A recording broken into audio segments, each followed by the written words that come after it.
When I left uni and started working, I was still incredibly ashamed of my hearing loss, and I wouldn't tell people about it. And something about being in a creative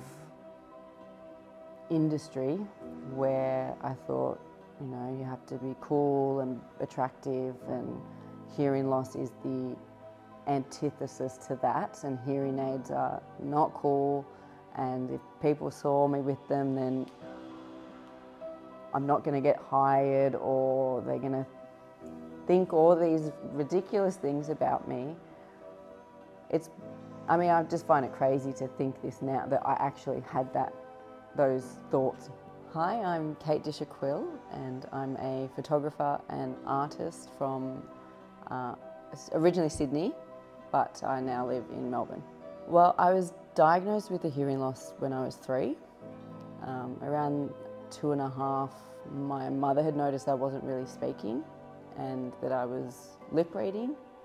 and I got grommets, and they thought that it was just an ear infection, but then when they tested me after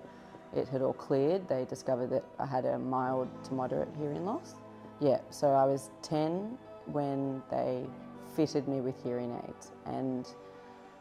it was a real shock for me, and I think also my mum. I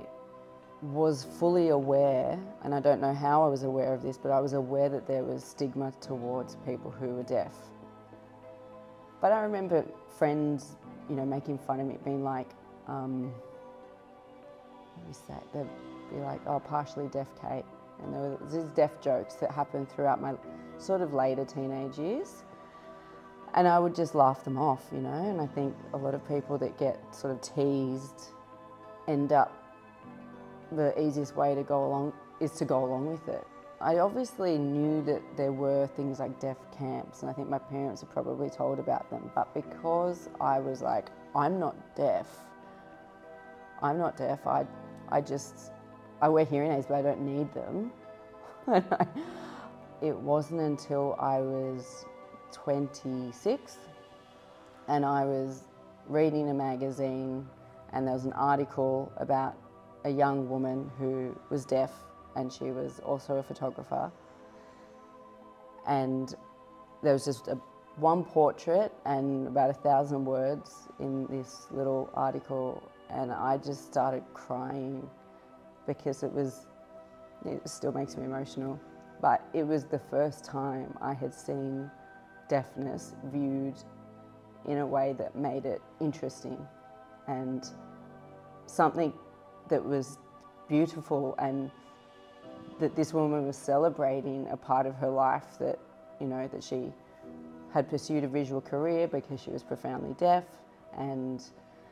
little nuances about when it can be, you know, useful, being able to lip read, and what an amazing skill. And I just couldn't believe that this was the first time that I had it just was a light bulb moment of realizing that there are these young, beautiful, successful, deaf people doing great things, and I don't know why I never thought that that was possible. If one article could have such a profound impact on me, imagine what a whole book of stories could have on so many different people. So what I did was I created a book called Earshot, which is filled with stories and photographs of people who are deaf in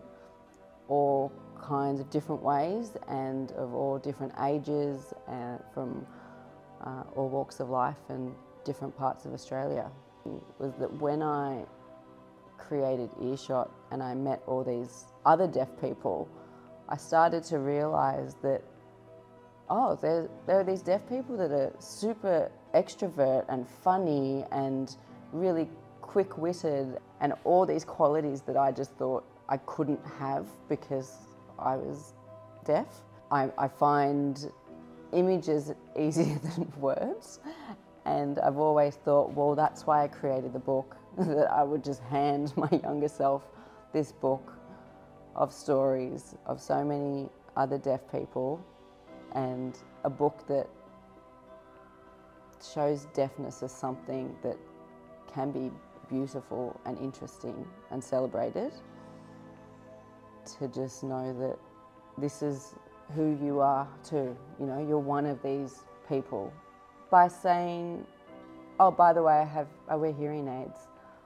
and if I'm saying it confidently and I'm not fussed by it, then that's actually